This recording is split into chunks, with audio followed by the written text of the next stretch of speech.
Je suis le chien guide de Maudie, qui est psychanalyste et psychothérapeute. Métier intrigant et passionnant. Je l'accompagne partout, à l'hôpital, aux réunions ici et là, aux congrès qui se tiennent dans toute l'Europe. J'en connais des pays et des hôtels. Cela fait 5 ans que je vais chaque jour à l'hôpital avec ma maîtresse. Des rumeurs m'ont appris que son chef de service ne voulait pas de moi. Comment? Dans un hôpital psychiatrique, un chien? Et puis quoi encore? D'ailleurs, ce monsieur ne m'a jamais parlé. Mais qu'importe. J'ai été tellement bien accueillie par les collègues et les secrétaires de Maudie que c'est un régal d'y aller travailler. Le bureau de Maudie est spacieux. Elle m'a préparé un coin super. En enlevant les portes d'un placard, elle m'a fait une niche 4 étoiles avec moquette et cuvette bleue. Je dois y rester tranquille en faisant semblant de dormir quand elle reçoit ses patients. Elle reçoit beaucoup d'enfants. C'était drôle au début.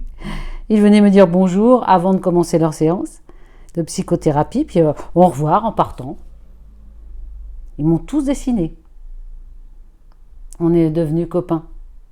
Sans bruit, mais avec le cœur.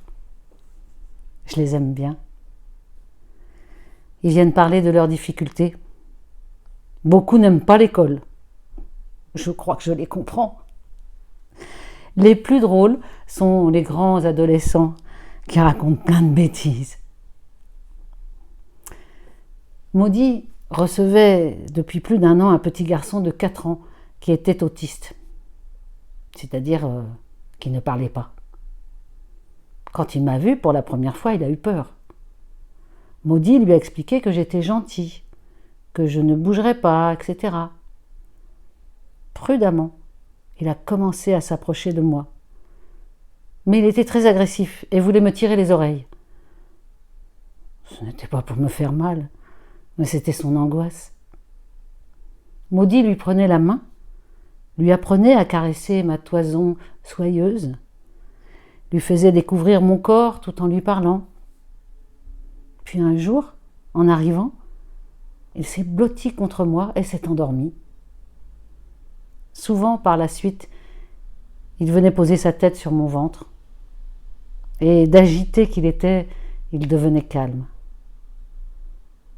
Le premier mot qu'il a prononcé a été « chien ». Maintenant, il parle et il m'aime bien. Le moment que je préfère, c'est la pause café. Maudie et moi allons dans la cuisine du personnel et tout le monde s'extasie sur mon obéissance, ma discrétion. L'endroit est cool. Je sais que je ne dois pas déranger, mais parfois, on me glisse un petit gâteau. Si ma maîtresse s'en aperçoit, elle n'est pas contente et explique à ses collègues qu'on ne doit pas me donner de nourriture. J'ai toujours pas compris pourquoi.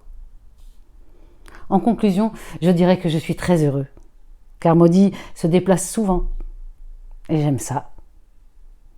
Le plus dur, ce sont ces réunions interminables durant lesquelles je ne peux que dormir. Je me sens bien dans ce milieu où les gens sont sympathiques. Et si vous saviez tout ce que j'apprends ?